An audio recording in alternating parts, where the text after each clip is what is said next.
Bismillahirrahmanirrahim. Assalamualaikum warahmatullahi wabarakatuh. Waalaikumsalam warahmatullahi wabarakatuh. Alhamdulillahi rabbil alamin. Wassalatu wassalamu ala nabiyil karim Muhammadin wa ala alihi wa sahbihi ajma'in. Wa man tabi'ahum bi ihsanin ila yaumiddin. وقال تعالى في كتابه الكريم واعبد ربك حتى يأتيك اليقين الآية أما بعد. Hadirin wal hadirat, para bapak, para ibu, saudara-saudari sekalian yang semoga senantiasa diberi kebaikan oleh Allah Subhanahu wa taala. Amin. Dan kebaikan yang utama bagi setiap mukmin dan mukminah di setiap harinya adalah ketika Allah Subhanahu wa taala menganugerahkan kepadanya 3 hal. Yang pertama adalah ilmu yang bermanfaat. Yang kedua adalah rezeki yang halal yang diberkahi. Dan yang ketiga adalah amal yang diterima oleh Allah Subhanahu wa ta'ala. Dan hal itu sebagaimana yang biasa kita minta kepada Allah Subhanahu wa ta'ala di setiap pagi, di setiap subuh, dalam bacaan zikir dan doa kita yang berbunyi, Allahumma inni as'aluka ilman nafi'a wa rizqan tayyiba wa amalan mutaqabbala. Ya Allah, sesungguhnya aku mohon kepada Engkau ilmu yang bermanfaat, ilmu Islam yang bersumber dari Al-Quran dan Sunnah Nabi Sallallahu Alaihi Wasallam, yang kemudian dapat meningkatkan keimanan dan ketakwaan kepada Allah Subhanahu wa Ta'ala dan diamalkan. Kemudian rizki yang halal, karena kita sebagai manusia yang hidup di dunia ini tentu membutuhkan fasilitas, dan fasilitas yang utama adalah rizki yang halal. Dan yang ketiga adalah amal yang diterima, karena sesungguhnya Allah Subhanahu wa ta'ala menciptakan kita di kehidupan dunia ini adalah untuk beribadah kepada Allah Subhanahu wa ta'ala. Dengan kata lain, kita beramal sebagaimana yang diperintahkan dan diridhai oleh Allah Subhanahu wa ta'ala, dan amalan tersebut diterima oleh Allah Subhanahu wa ta'ala. Allah catatkan untuk kita nilai-nilai ganjaran. Hadirin wa hadirat yang dimuliakan oleh Allah Subhanahu wa ta'ala, kembali kita berada di majlis yang istimewa di kesempatan subuh kali ini, yaitu majlis ilmu yang disebut oleh Nabi SAW Raudatul Jannah, taman sorga. Semoga dengan cintanya kita selalu kepada ilmu Islam dan menghadiri majlisnya, maka kita di akhirat ditempatkan oleh Allah Subhanahu wa ta'ala di taman-taman surga.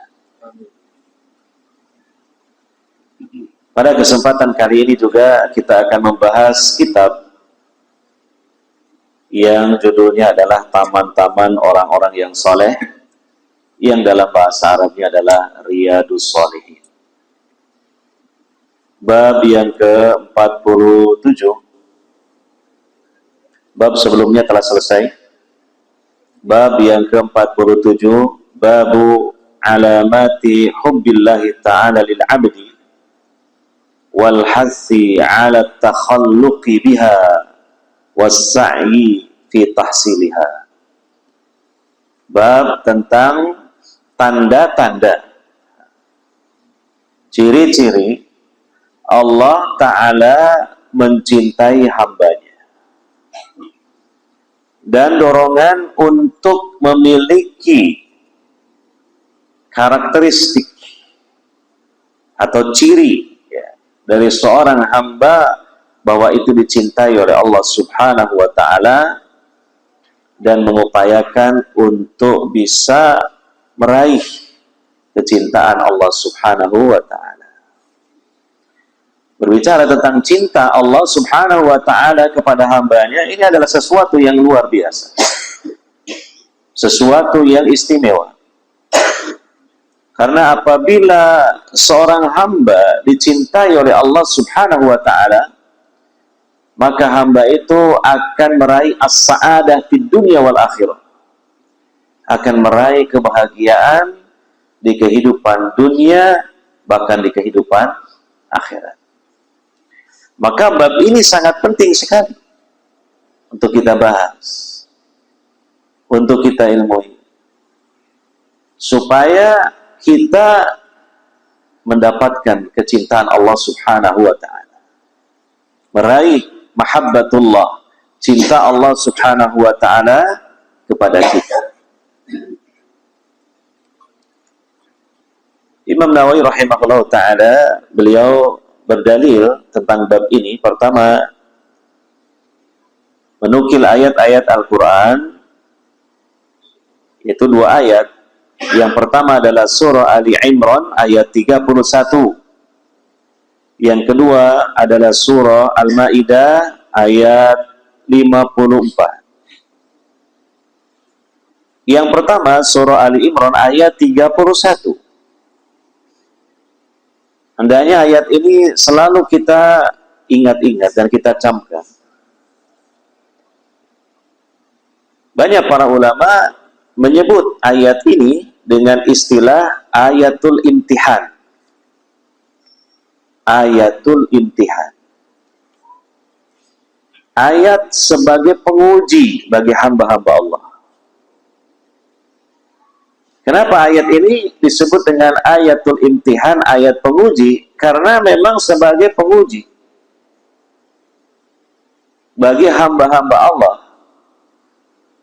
yang mereka mengaku cinta kepada Allah, maka diuji dengan ayat ini. Apakah cintanya itu shadiqah, benar, jujur, ataukah cintanya itu kadhibah, dusta? Karena kalau sekedar pengakuan, karena kalau sekedar ucapan dengan lisan, itu belum cukup. Tapi perlu ada pembuktian. Nah, makanya ayat ini disebut dengan ayatul imtihan, ayat ujian bagi hamba-hamba Allah. Nah, pada ayat tersebut Allah Subhanahu wa Ta'ala berfirman, "Qul in kuntum tuhibbunallaha fattabi'uni yuhibbukumullahu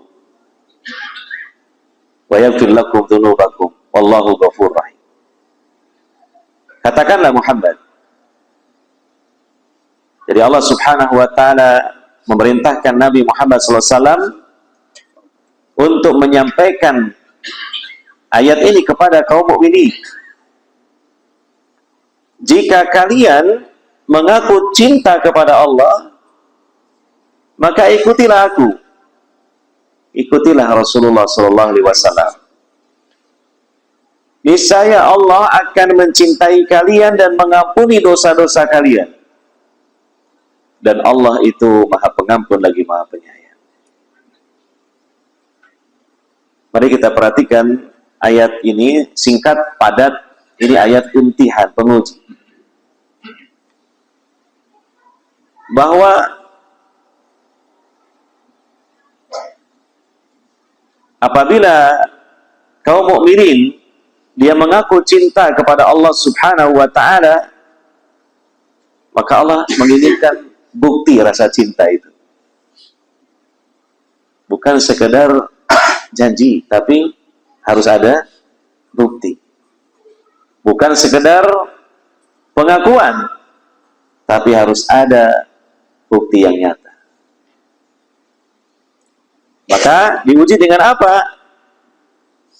dengan ittiba kepada Rasulullah Sallallahu Alaihi Wasallam. Ya.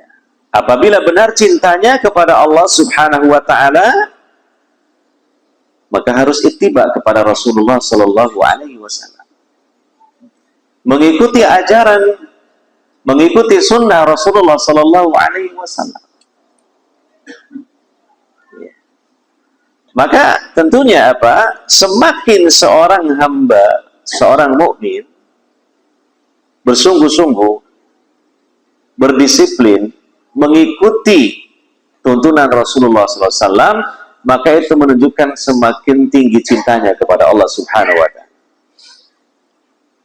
Tapi ketika seorang hamba, seorang mukmin kurang bersungguh-sungguh dan banyak tidak ittiba kepada Rasulullah SAW, itu menunjukkan rendahnya rasa cinta dia kepada Allah Subhanahu Wa Taala. Jadi pembuktian cinta kepada Allah itu sejauh mana ittibanya dia kepada Rasulullah Sallallahu Alaihi Wasallam. Oleh karena itu, ayat ini menjadi dalil yang disampaikan oleh Imam Nawawi rahimahullahu ta'ala dalam babnya ini tentang ciri, ya, bahwa seorang hamba ini dicintai oleh Allah Subhanahu Wa Ta'ala adalah ketika hamba ini begitu bersungguh-sungguh dan dia menyempurnakan dalam mengikuti Rasulullah Sallallahu Alaihi Wasallam. Jadi dengan kesimpulan, ittiba'ur Rasul adalah ciri dicintai oleh Allah. Ya. Dan juga sekaligus ittiba'ur Rasul adalah cara mencintai Allah. Ya, si ngantuk gak mudah dijamin. Si ngantuk. Nah, coba sekarang bangun ya. Tak, saya ulangi lagi. Tentang ciri dan cara. Nah, ini kesimpulan. Ciri dan cara. Cirinya seorang hamba itu dicintai oleh Allah adalah dengan ittiba'ur Rasul Sallallahu Alaihi Wasallam. Caranya untuk mencintai Allah ya dengan ittiba'ur Rasul Sallallahu Alaihi Wasallam. Ya nggak usah ini kita terapkan dulu ke orang lain lah. Ke diri kita sendirilah dulu. Ya, jadi setiap ayat Quran itu hendaknya jangan langsung dijadikan sebagai kaca spion, tapi dijadikan kaca cermin. Ya. Kalau kaca spion itu untuk apa? Mengintai orang lain. Kalau kaca cermin untuk bercermin diri sendiri. Nah, itu yang terbaik, itu yang bijak. Begitu ayat ini dibaca, tolak-tolak. Sopo yo, sopo. Pulang loh, saya ini kayak apa nih gitu. Coba saya ini ya diuji dengan ayat ini seperti apa, lalu silakan sementara menilai dirinya sendiri ya. Masalah apakah kita ini dicintai oleh Allah Subhanahu Wa Ta'ala atau ya bahasanya mungkin kurang dicintai oleh Allah. Bukan berarti tidak dicintai lah. Karena kita hamba Allah yang mukmin itu ya semuanya dicintai oleh Allah. Cuma kan bertingkat-tingkat. Maka apakah kita ini dicintai oleh Allah ataukah kurang dicintai oleh Allah Subhanahu Wa Ta'ala? Coba introspeksi diri, muhasabah diri, bercermin diri dengan ayat ini. Sejauh mana ittiba kita kepada Rasulullah Sallallahu Alaihi Wasallam. Tapi kalau kita membandingkan antara sekarang misalnya dengan dulu, nah misalnya dulu itu nggak semangat ngaji, dulu belum hijrah mengikuti sunnah Rasulullah SAW. Sekarang ini saya sudah hijrah, saya bersungguh-sungguh mempelajari sunnah Rasulullah Sallallahu Alaihi Wasallam dan berusaha mengeterapkannya dalam kehidupan sehari-hari. Maka apa? Alhamdulillah. Nggak usah dibanggakan. Nggak usah jadi ujub. Alhamdulillah. Disyukuri. Insya Allah pada diri kita terdapat ciri Allah semakin mencintai kita. Nah, itu.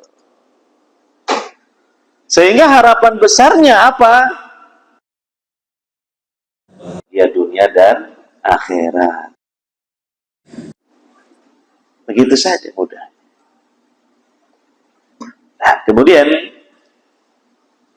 bagaimana caranya untuk bisa ittiba'ur Rasul Shallallahu Alaihi Wasallam? Gampang teorinya, tapi prakteknya ya angel. Ya. Tapi mudah-mudahan dimudahkan oleh Allah Subhanahu Wa Taala.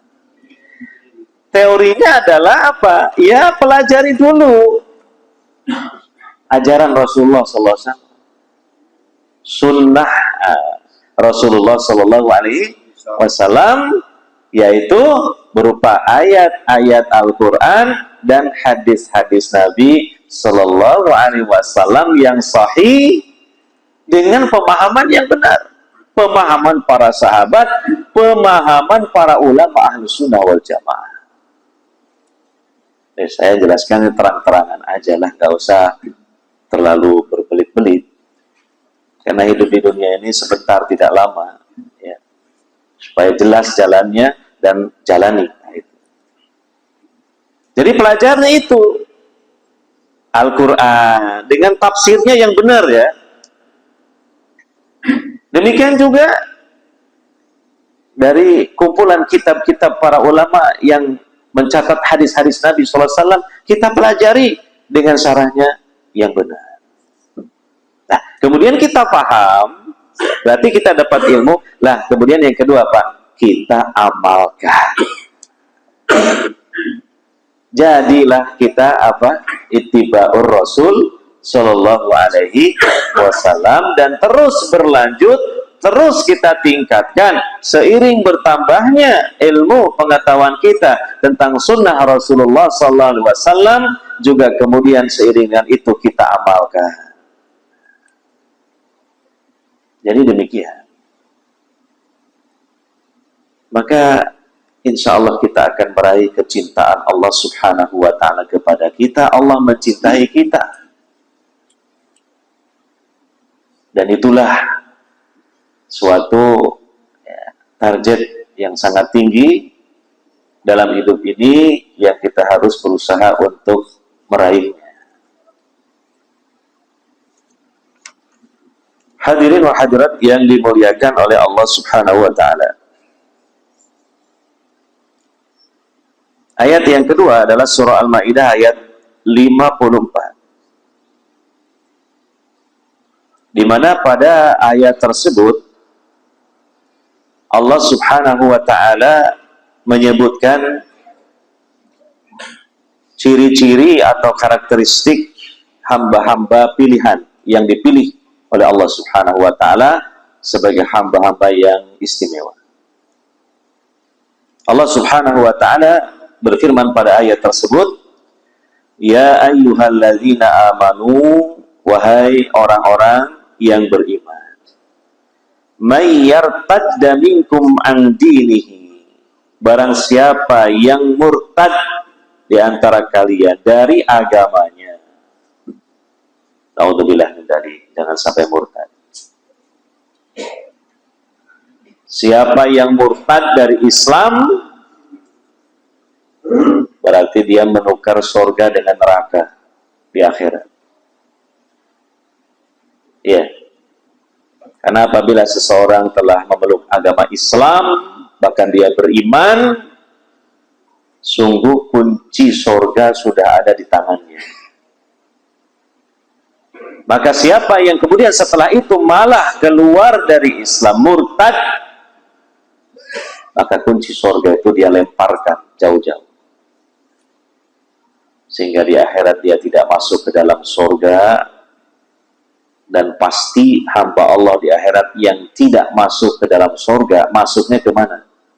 Nggak ada yang lain kecuali ke yang satunya lagi, yaitu ke neraka jahanam, khalidina fiha abada, kekal untuk selama-lamanya. Jangan tanya kapan selesainya, kalau namanya kekal itu nggak ada selesai.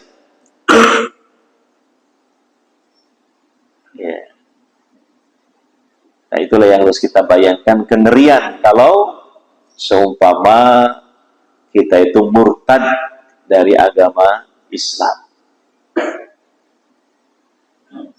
Makanya sepanjang hayat di kandung badan ini adalah jihad kita, perjuangan kita. Setelah kita memeluk Islam, setelah kita beriman, kita pertahankan. Kita jaga. Kita rawat dengan sebaik-baik merawat. Nah, termasuk kita cinta majelis ilmu, kita hadir di majelis ilmu, mempelajari ajaran Islam. Itu bagian usaha dari menjaga, merawat Islam dan iman kita.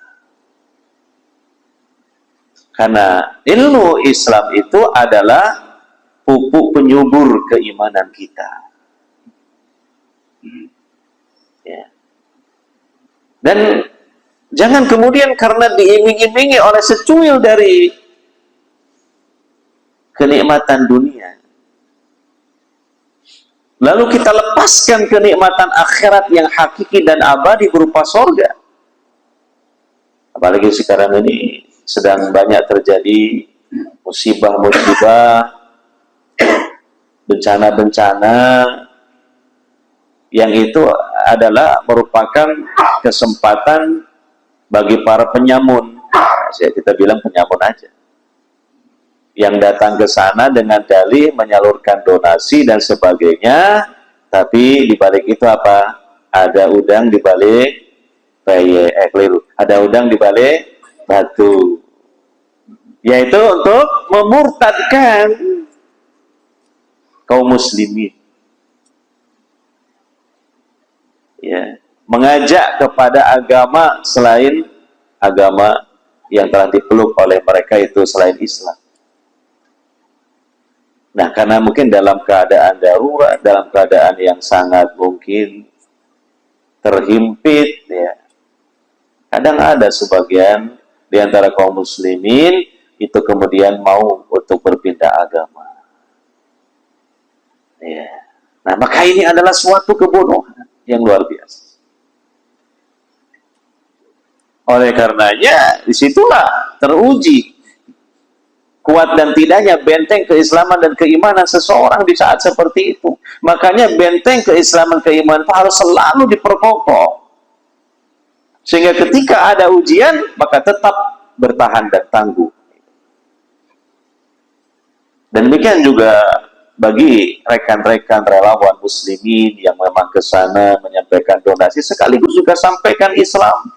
Ingatkan mereka untuk tetap istiqomah di atas Islam dan iman, senantiasa memohon pertolongan perlindungan kepada Allah Subhanahu wa Ta'ala. Dan di sela-sela mereka menyampaikan bantuan-bantuan, juga apa? Sampaikan nasihat-nasihat, sampaikan ilmu Islam. Itu tentu luar biasa. Sehingga bantuan yang tersampaikan ke sana bukan hanya secara material saja, tapi juga secara spiritual. Karena biasanya begitu. Nah, sebab musibah yang sangat besar menimpa seorang muslim apabila murtad dari agama Islam. Dan jangan menganggap merasa kalau seorang hamba muslim murtad dari agama Allah, Allah dirugikan. Tidak, sama sekali. Karena Allah itu nggak butuh dengan kita. Allah nggak butuh dengan kita, Allah nggak butuh dengan keislaman kita. Kitalah yang butuh dengan Islam ini. Bahkan, nah, di ayat yang sedang kita pelajari ini, Allah menyatakan, siapa yang murtad di antara kalian dari agamanya, fasaufa ya'tillahu biqaum. Allah akan datangkan satu kaum. Ya, begitu. Ya. Yuhibbuhum wa yuhibbunahu. Allah mencintai kaum tersebut dan kaum tersebut mencintai Allah. Jadi apanya kemudian dianggap, oh Allah mungkin merasa kecewa, merasa rugi. Enggak, sama sekali. Bahkan apa? Allah datangkan penggantinya. kaum yang jauh lebih baik daripada kaum sebelumnya yang telah murtad itu. Nah, kaum inilah yang kita perlu iri dalam artian yang positif, namanya ghibthah. Karena kaum ini memiliki karakteristik yang istimewa. Pertama apa? Mereka ya dicintai oleh Allah dan mereka pun cinta kepada Allah.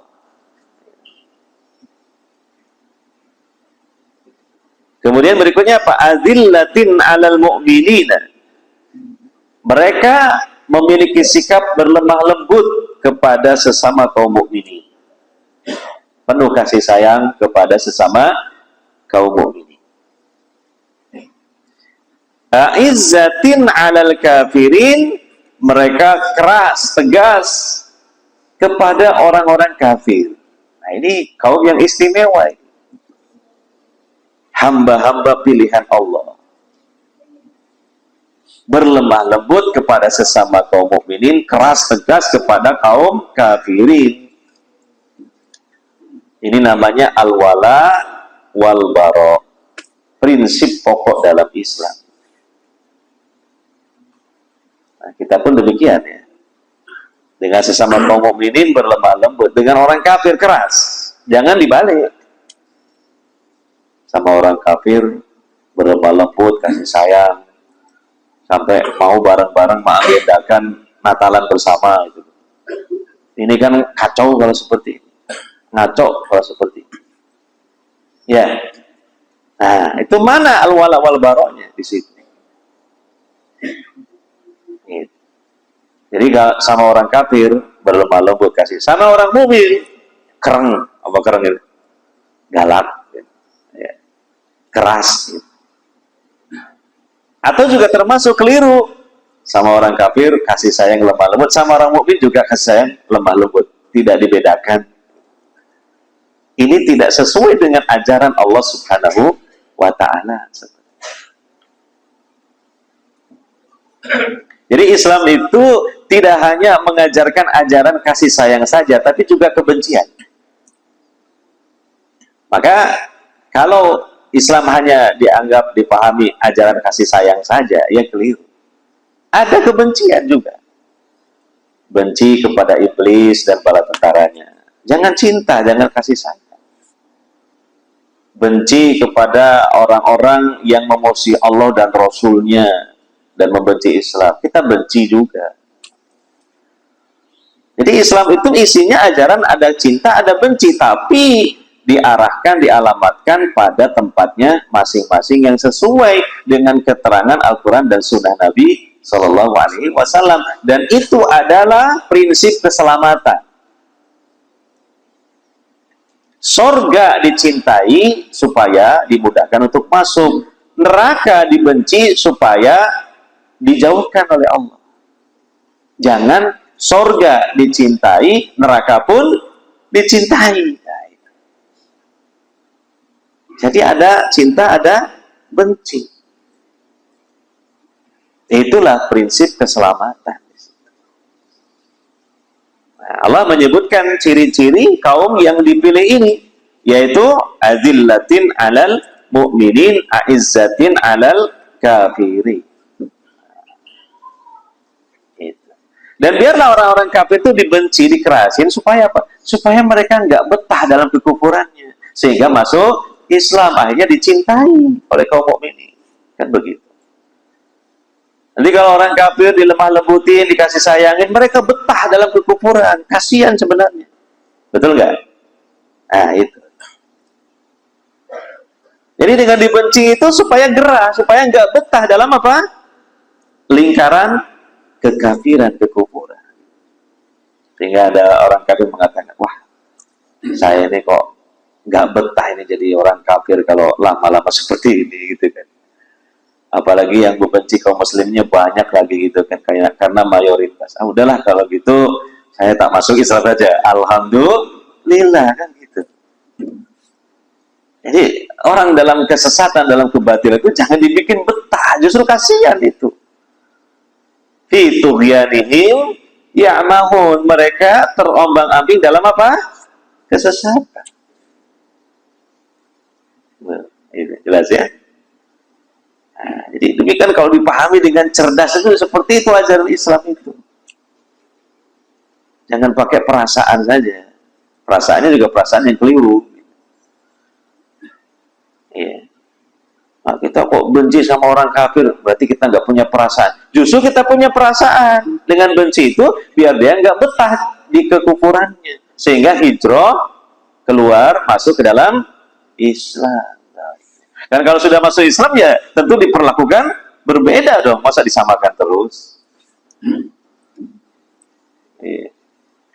Nah ini. Berikutnya, yujahiduna fi sabilillah. Mereka itu, nah, karakteristiknya apa? Berjihad di jalan Allah.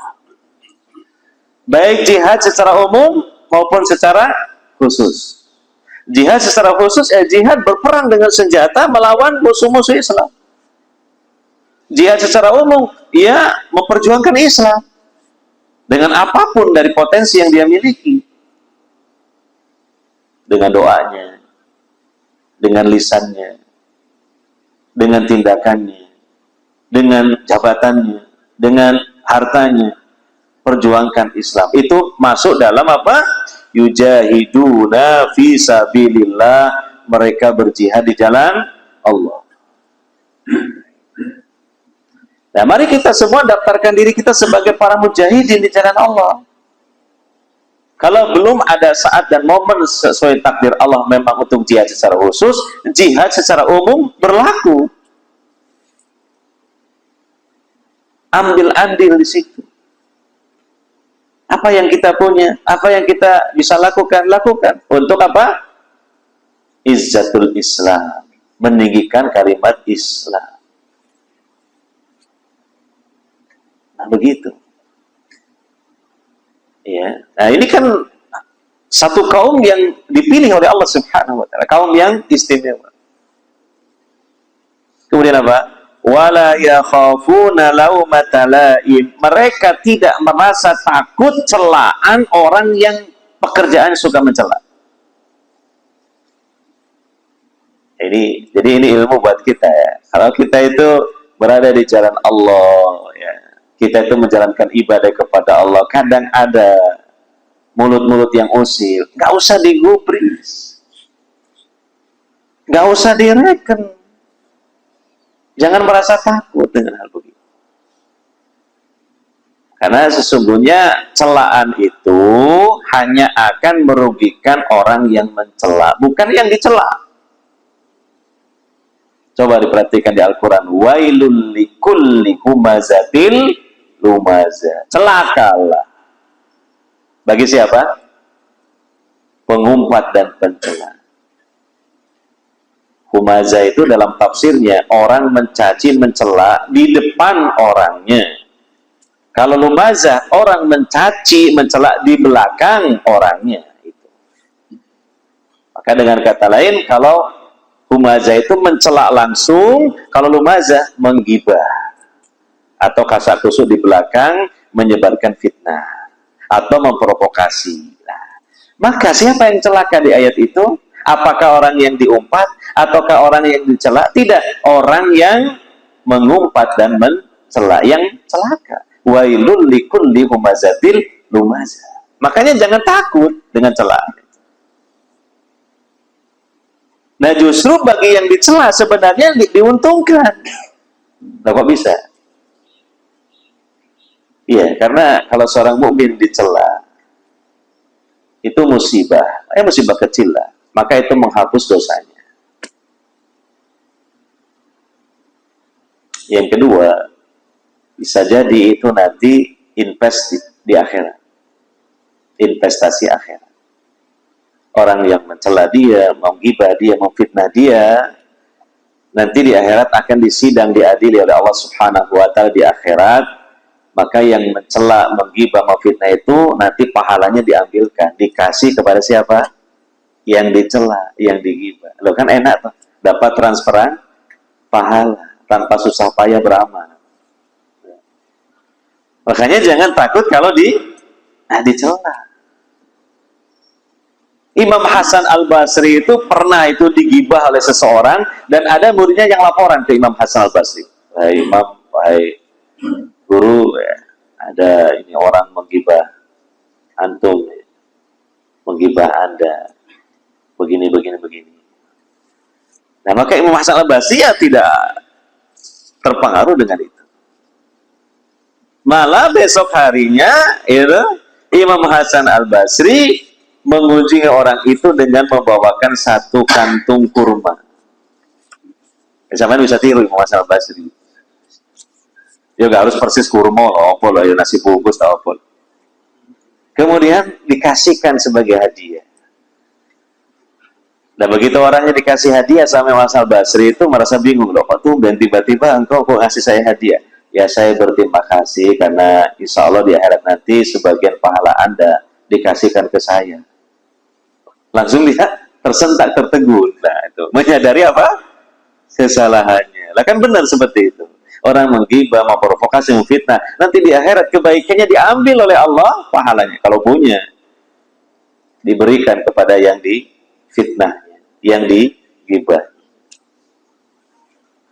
Nanti kalau pahalanya habis, nanti dosa orang yang digibah, dicela, dioper kepada dia. Loh, kan gitu. Maka ya jangan merasa takut dengan celaan-celaan itu. Dan jangan terlalu dipusingkan dengan celaan-celaan. Malah sebenarnya efeknya itu lebih baik loh seseorang itu dapat celaan daripada pujian. Karena kalau pujian itu khawatirnya jadi bahan ujub dalam hati kita. Sehingga membuat ganjaran kita jadi rusak. Walaupun juga ya nggak nantang-nantang, bos aku celaan aja lo daripada puji, ya nggak gitulah, gitu kan.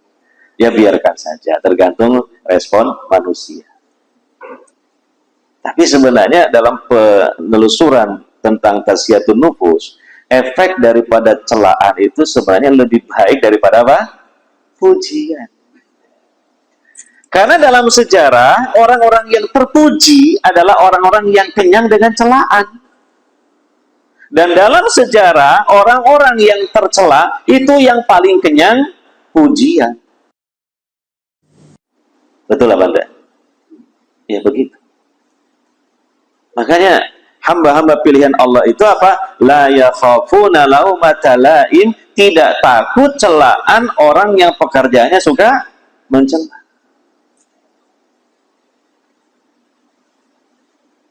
Dan jangan digubris, sebab kalau digubris nanti nggak efektif waktu kita itu.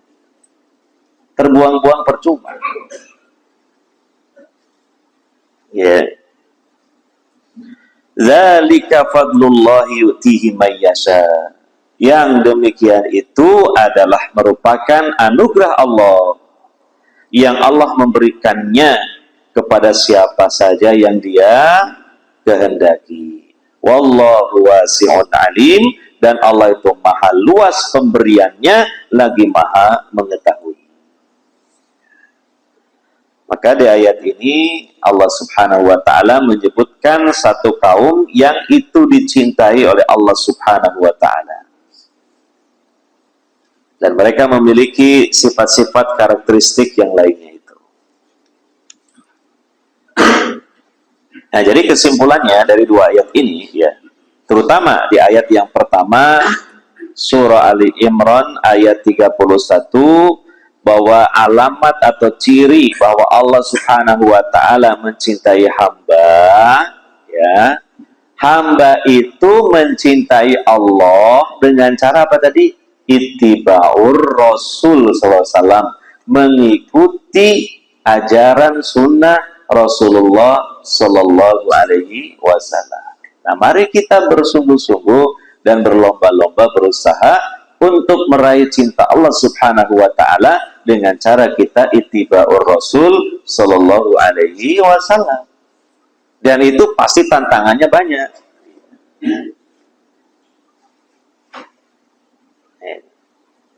Jadi sekarang ini kan begitu tuh, lagi tren tuh, yang berusaha mengikuti Rasul itu dikasih titel Wahabi kalau sekarang. Ini kan ya kita harus mencermati ini karena gelar-gelar Wahabi ini sekarang sudah melebar kemana-mana sampai ada istilah Wahabi lingkungan gitu. Nah, itu kan aneh juga. Jadi ada orang yang makannya hati-hati gitu ya, nggak sembarangan. Wah ini Wahabi makanan ini. Sampai segitunya kan. Saking orang bencinya dengan Wahabi itu sampai segala hal sing jelek-jelek disebut apa? Wahabi. Artinya orang yang ekstrim, yang keterlaluan lah dalam anggapannya itu digelari sebagai apa? Wahabi. Waduh. Ya. Ini orang-orang yang gampang-gampang mengatakan Wahabi itu ingat nanti di akhirat bagaimana di hadapan Allah Subhanahu wa taala. Ada pertanggungjawaban lisan-lisan ini, ucapan-ucapan ini, apalagi berkaitan dengan ajaran-ajaran yang benar, yang kemudian dilebeli dengan kata-kata yang membuat orang jadi fobi atau lari, menjauh. Ya, orang menjauh dari kajian tauhid, orang menjauh dari kajian mengikuti sunnah Nabi SAW, gara-gara kajian ini dikasih label apa? Wahabi.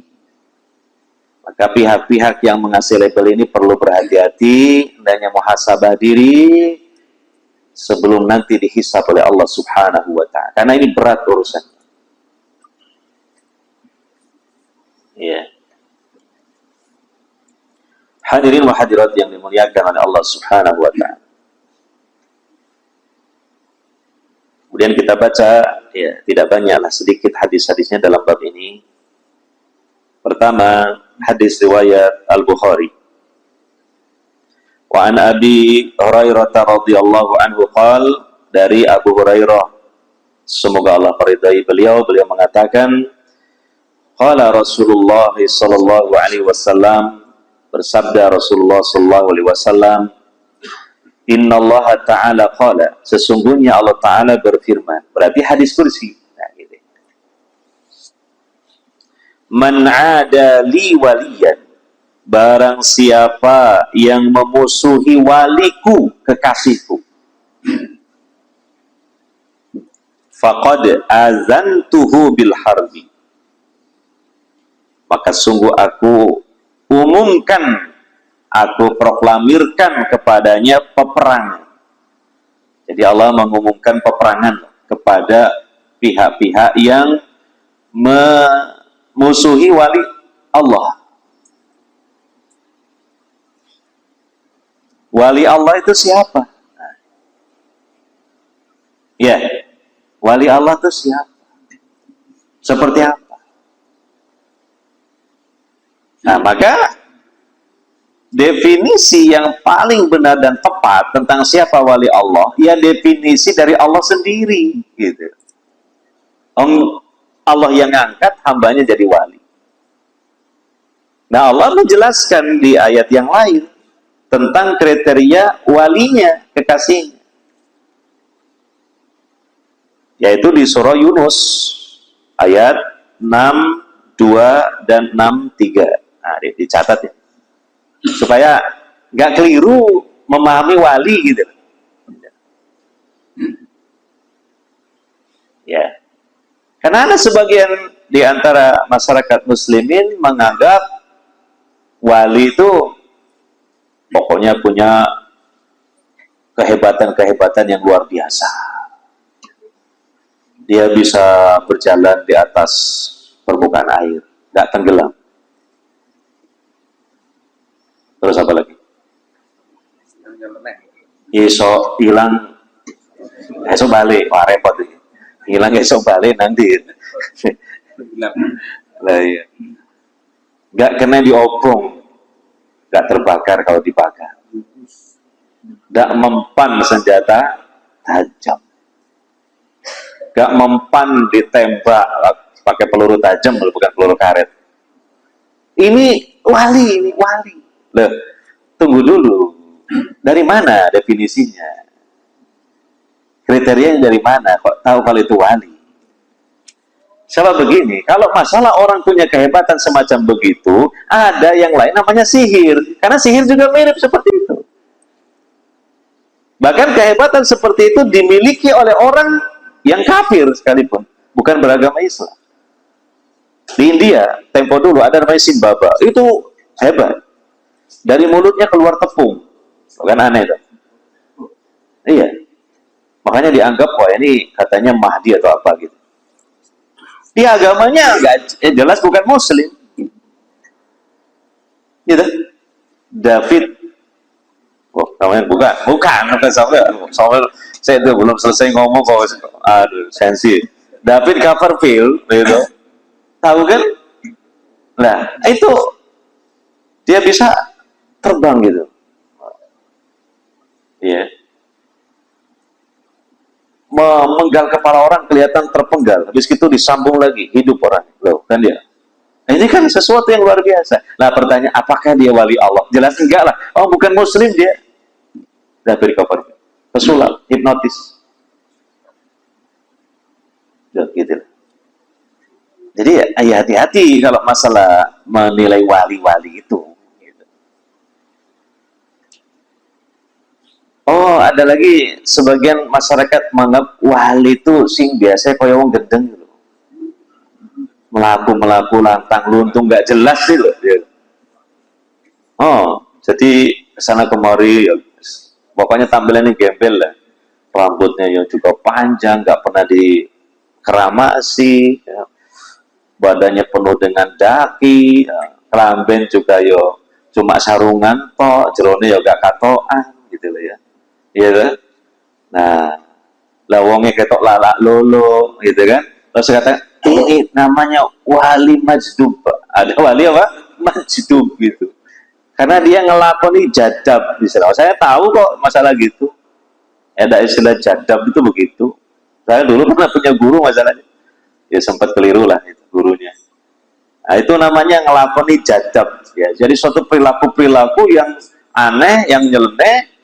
Contohnya kayak wong gendeng gitu, nah itu jangan diremehkan, itu dia wali gitu. Sehingga kalau lewat diroyok sama orang, disalami, dicium tangannya, ngalap barokahnya, wah macam-macam pokoknya. Gitu. Ada yang seperti itu. Nah ini masih keliru kalau seperti itu. Seseorang nggak pernah kena air wajahnya berarti nggak tahu wudhu. Kalau nggak tahu wudhu berarti nggak tahu sholat, nggak pernah sholat. Ya, ada Pak itu seorang wali Pak itu kalau Jumatannya di Masjidil Haram sana Pak, nggak di Masjid Uhuwah misalnya.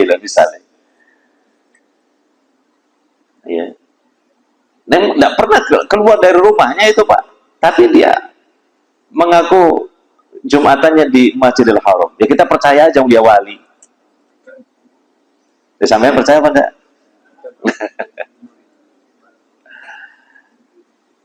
Jadi orang-orang itu begitu selesai Jumatan keluar dari masjid ketemu orang ini, loh Pak, sampai kok enggak Jumatan? Loh, aku wes Jumatan di Masjidil Haram sana. Nah ini kan enggak masuk akal. Kenapa? Karena di Masjidil Haram itu ya tak, Arab Saudi itu selisihnya 4-5 jam lebih di luar kita Indonesia waktunya. Lah kok katanya saya loh sudah Jumatan di Masjidil Haram, gak masuk akal. Di sana itu masjidnya baru dipel sama marbotnya, belum Jumatan. Coba sampai masuk akal apa enggak gitu. Lah ya. Ini kadang rusak agama ini kadang, bahkan jangankan secara dalil, secara rasio ya akal saja nggak masuk kadang. Nah ini beredar macam-macam begitu itu. Ya. Makanya kita harus punya basic pegangan agama yang benar itu di situ supaya nggak dikecoh, nggak ditipu orang-orang yang nggak jelas begitu. Akhirnya kemudian karena sudah masyarakat percaya wali, akhirnya mau-maunya dia wali, dianggap wali. Iya. Nah, makanya kembalilah kepada kitabullah wa sunnati Rasulullah sallallahu alaihi wasallam. Kata Imam Syafi'i, kau jangan tertipu terpedaya dengan orang yang bisa berjalan di atas permukaan air atau orang yang bisa terbang. Tapi apa? Kata beliau Imam Syafi'i, timbanglah dengan kitabullah Al-Quran dan sunnah Rasulullah hadis. Timbang dengan dua itu. Kalau cocok sesuai, ya insya Allah wali Allah. Tapi kalau nggak cocok, mungkin wali, tapi wali setan. Nah, gitu. Iya. Nah, jadi singkat saja Allah Ta'ala menyebutkan kriteria walinya itu di surah Yunus ayat berapa tadi? 62, 63. Iya. Ala inna awliya Allahi la khawfun alaihim walahum yahzanun alladzina amanu wa kanu yattaqun. Ketahuilah sesungguhnya wali-wali Allah itu tidaklah mereka merasa takut dan juga tidak bersedih hati. Ya karena tingginya kesabaran mereka. Selalu tangguh tegar menghadapi segala resiko yang didapatkan di dunia ini. Ya contohnya seperti sahabat Abu Kilabah itu, yang dia masih saja bersyukur pada Allah, lisannya berzikir, mengucapkan hamdalah, padahal hidupnya sangat miskin.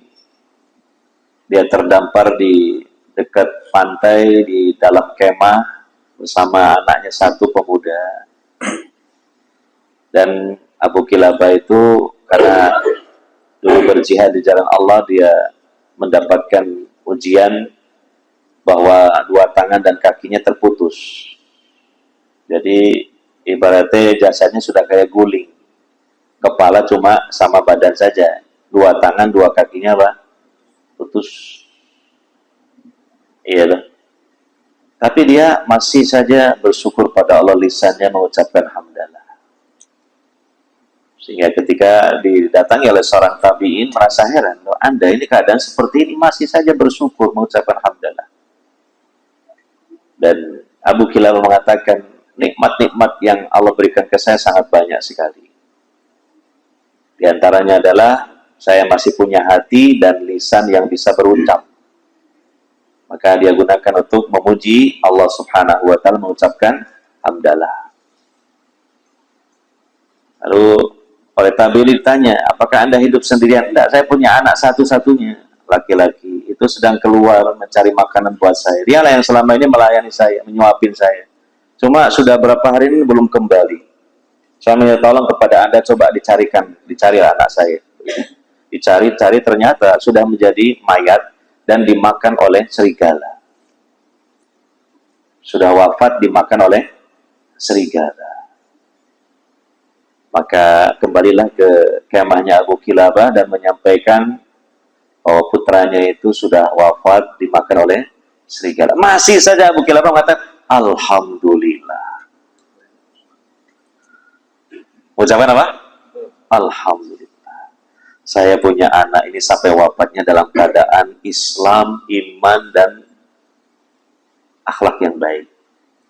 Tidak melakukan maksiat. Kemudian setelah itu Abu Kilabah menghembuskan nafasnya yang terakhir, meninggal.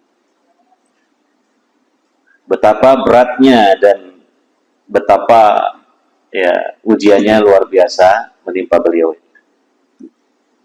Sampai para ulama bingung membandingkan ujiannya antara Abu Kilabah dengan Nabi Ayub, itu lebih berat siapa?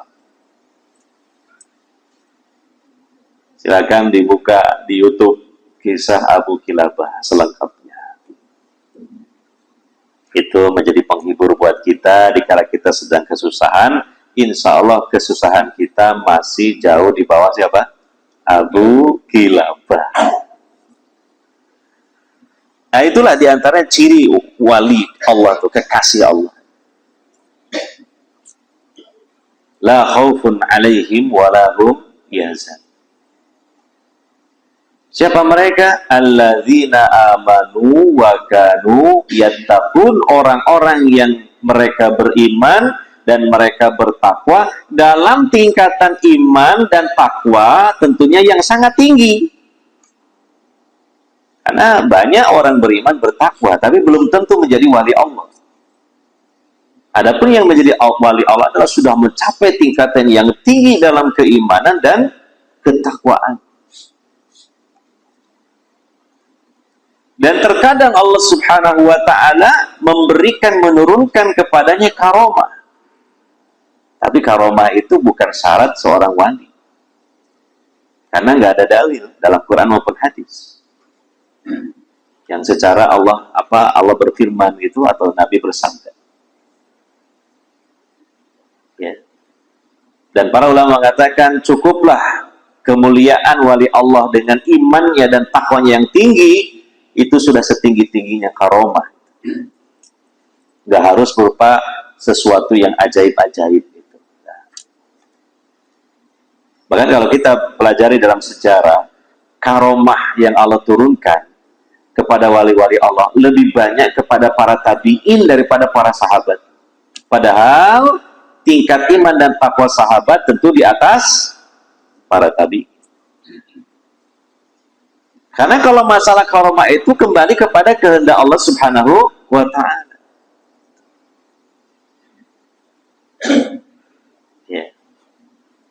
Jadi tidak mesti bahwa seorang wali Allah itu pada dirinya ada karomah berupa kejadian-kejadian yang ajaib tidak mesti. Maka dari ayat Yunus 62-63 ini ya, dapat disimpulkan bahwa sebenarnya peluang untuk menjadi wali-wali Allah itu selalu terbuka sampai hari kiamat. Di segala tempat dan waktu, asalkan hamba-hamba Allah memenuhi kriteria yang disebutkan di 2 ayat ini, surah Yunus. Sehingga saya dan panjenengan bisa sebenarnya berpeluang untuk menjadi apa? Wali Allah. Cuma ya berat.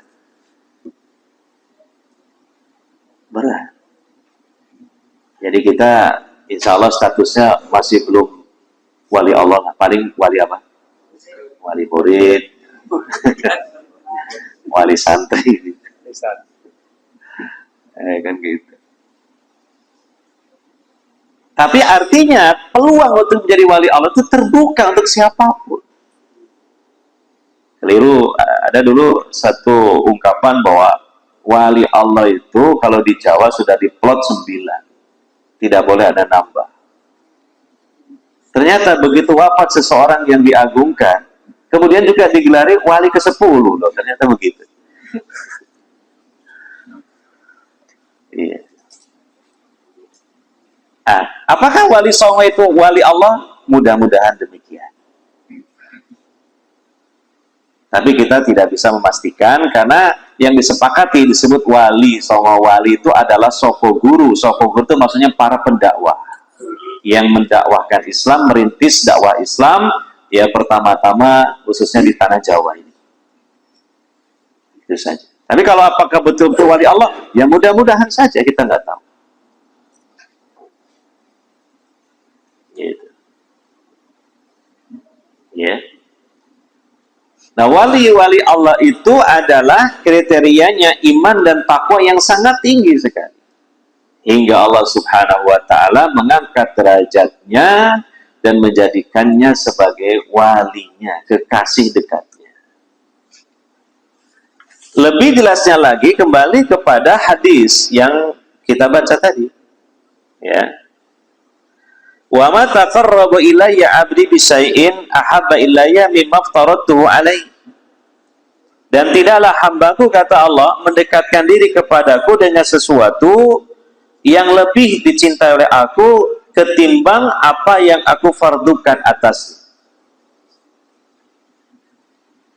Maksudnya taqarrub seorang hamba itu kan dengan melaksanakan perintah-perintah Allah yang wajib dan juga melaksanakan perintah-perintah Allah yang sunnah, tapi yang wajib itu lebih afdal, lebih utama daripada yang sunnah.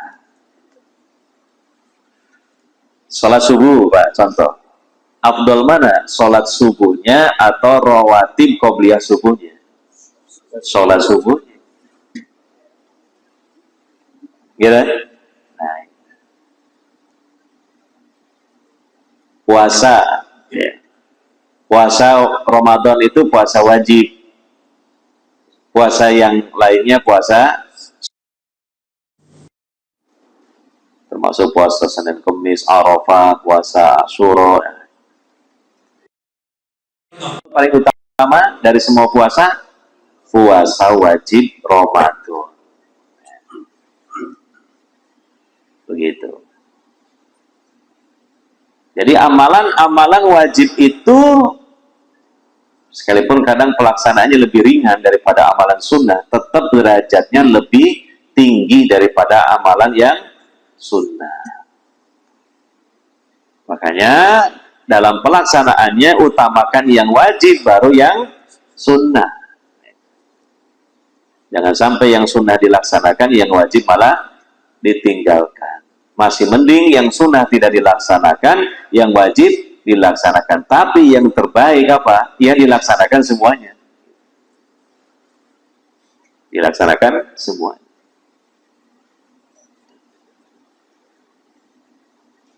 Yeah.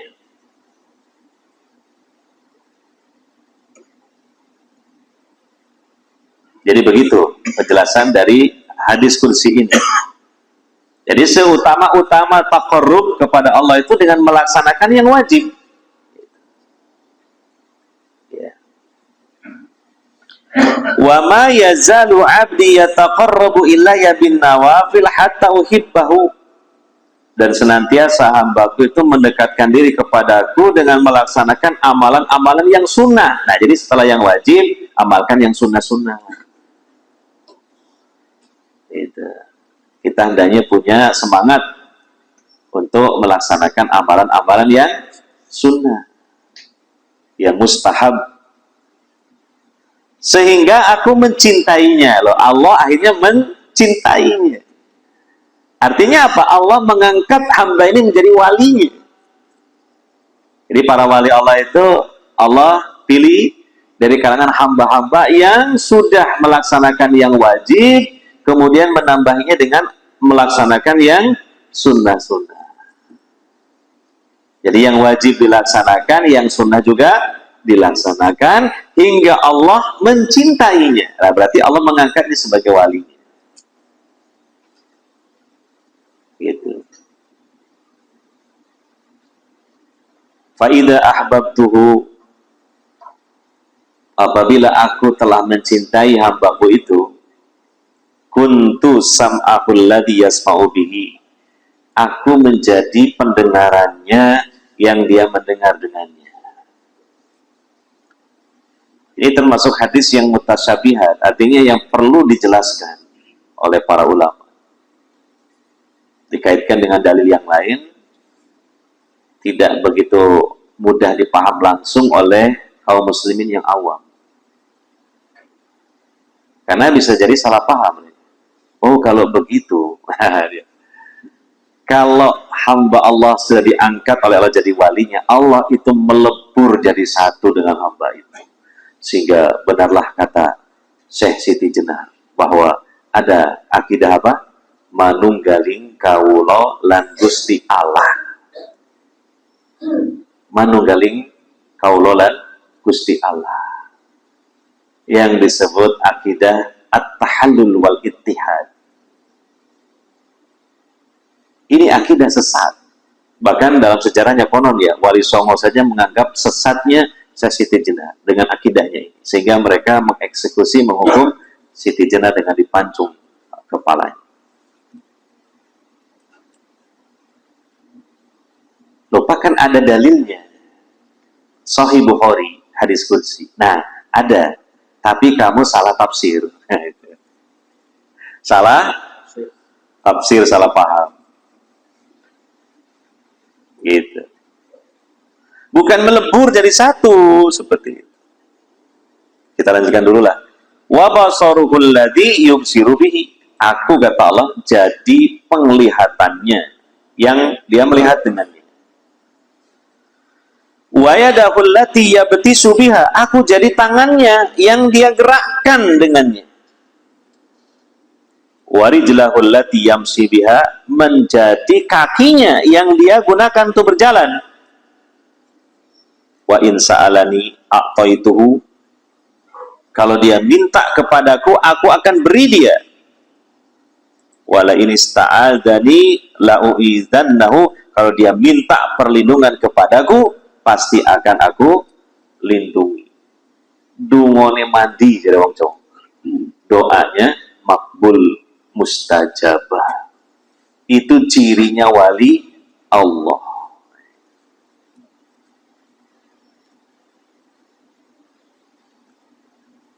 Sudah waktu suruk, benar? Belum? Sudah. Secara singkat, penjelasan yang benar tentang tadi itu dijelaskan oleh para ulama bahwa kalau seorang hamba Allah sudah diangkat menjadi walinya, Allah senantiasa menjaga batin dan lahirnya orang itu, terutama batinnya. Allah senantiasa memberikan taufik kepada dia untuk selalu berada di atas jalan yang diridhoi oleh Allah Subhanahu wa taala.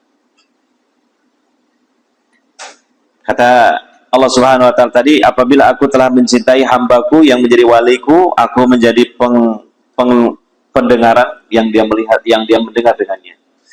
Artinya Allah selalu bimbing pendengarannya itu untuk mendengarkan yang baik-baik, yang diridhoi oleh Allah. Tidak digunakan pendengarannya untuk bermaksiat. Nah, itu maksudnya. Jadi isinya tasdid. Allah selalu menjaga lahir batinnya untuk selalu berada pada jalan yang diridhoi oleh Allah Subhanahu wa taala. Aku menjadi penglihatan yang dia gunakan untuk melihat. Maksudnya penglihatannya selalu dibimbing oleh Allah untuk melihat hal-hal yang diridhoi oleh Allah. Aku menjadi tangannya, aku menjadi kakinya. Tangannya tidak pernah digunakan untuk hal-hal yang berdosa, untuk menzalimi orang, tidak pernah. Demikian juga kakinya selalu digunakan untuk dalam hal-hal yang baik, dia melangkahkan kakinya ke tempat-tempat yang mulia. Itu maknanya, bukan Allah fusi atau melebur menjadi satu dengan walinya, bukan manunggaling kawulolan Gusti Allah. Nah, akidah seperti ini sampai hari ini masih ada loh, soalnya ada. Iya ada. Kacau itu jelas, rusak akidah. Makanya ini menunjukkan kebenaran akidah Ahlussunnah wal Jamaah bahwa Allah itu eksistensinya berada di atas arasnya. Allah itu istiwa di atas arasnya. Dimana kalau sudah diyakini Allah istiwa di atas arasnya, Allah itu terpisah dengan makhluknya, sangat mustahil menyatu, melebur, menjadi satu dengan makhluk ataupun wali. Karena Allah jelas berada di atas arasnya, istiwa. Iya. Dan yang kedua, yang menjadi dalil bahwa Allah itu terpisah dengan walinya, tidak menjadi satu, melebur, tidak manunggal, itu terdapat di hadis qudsi ini juga. Di kalimat yang terakhirnya, yaitu apa? Wa in sa'alani a'taituhu wa la in ista'adani lau'idzannahu. Jika dia minta kepadaku, aku akan beri. Jika dia minta perlindungan kepadaku, aku akan lindungi. Ini jelas secara rasional menunjukkan ada dua pihak. Pihak pertama walinya yang minta kepada Allah, yang minta perlindungan kepada Allah. Pihak kedua Allah yang memberi dan melindungi. Kalau memang manunggal jadi satu, nggak mungkin bisa seperti itu. Jelas ya? Iya. Yang nggak jelas berarti ngantuk. Mudah kok. Nah. Tapi biasanya pengajian kalau mau selesai itu biasanya nggak ngantuk. Nah, saya ulangi lagi. Kalau Allah melebur menjadi satu dengan walinya, tentu tidak cocok kalimat kalau dia minta kepadaku, aku beri. Kalau dia minta perlindungan kepadaku, aku akan lindungi. Itu nggak cocok. Karena kenapa? Allah sudah jadi satu di situ. Tidak ada subjek objek lagi. Karena sudah melebur jadi satu. Gitu. Jelas ya? Nah, jadi jangan sampai dengan dalil yang sahih punya pemahaman yang tidak sahih. Bahkan akidah yang tidak sahih. Yaitu akidah manunggaling kawula lan Gusti Allah. Iya. Sesat akidah seperti itu. Nah, intinya apa? Itulah Allah Subhanahu wa taala dalam hadis qudsi ya, menyebutkan gambaran sekilas tentang walinya, wali Allah. Jadi hamba Allah yang mukmin, yang bertakwa, ya, bukan cuma melaksanakan yang wajib, meninggalkan yang haram saja, tapi ditambahi melaksanakan yang sunnah, meninggalkan yang syubhat dan makruh. Nah, kalau sudah begitu, bisa jadi dengan kehendak Allah, Allah angkat dia jadi walinya. Kalau masalah karomah, itu nggak mesti, kadang Allah kasih, kadang tidak. Masalah karomah, keajaiban-keajaiban itu. Nah, oleh karenanya sekali lagi, peluang untuk menjadi wali Allah itu sebenarnya terbuka lebar-lebar bagi kita semua, baik laki-laki maupun wanita. Monggo kita berusaha untuk bisa jadi apa? Wali Allah. Kalau jadi wali murid kan sudah. Gitu. Nah, itu. Jadi wali Allah. Nanti doanya juga makbul, gitu. Enak dah. Ya, tapi kan perjuangannya ini yang susah. Gitu. Nah, doanya dikabulkan sama Allah, luar biasa. Pengen apa, terutama pengen masuk surga, ya. Doanya wali Allah itu dikabulkan oleh Allah Subhanahu wa ta'ala. Makanya tadi dikatakan, kalau seorang hamba sudah mendapatkan cinta Allah, maka dia akan meraih kebahagiaan dunia dan akhirat. Nah, ini saja yang dapat kita bahas, semoga bermanfaat. Mohon maaf dari saya kalau ada sesuatu yang kurang pas di hati, kurang berkenan di hati. Subhanakallahumma wa bihamdika asyhadu an la ilaha illa anta astaghfiruka wa atubu ilaik. Wassallallahu ala nabiyyina Muhammadin wa ala alihi wa sahbihi ajmain. Walhamdulillahi rabbil alamin. Wassalamualaikum warahmatullahi wabarakatuh. Waalaikumsalam.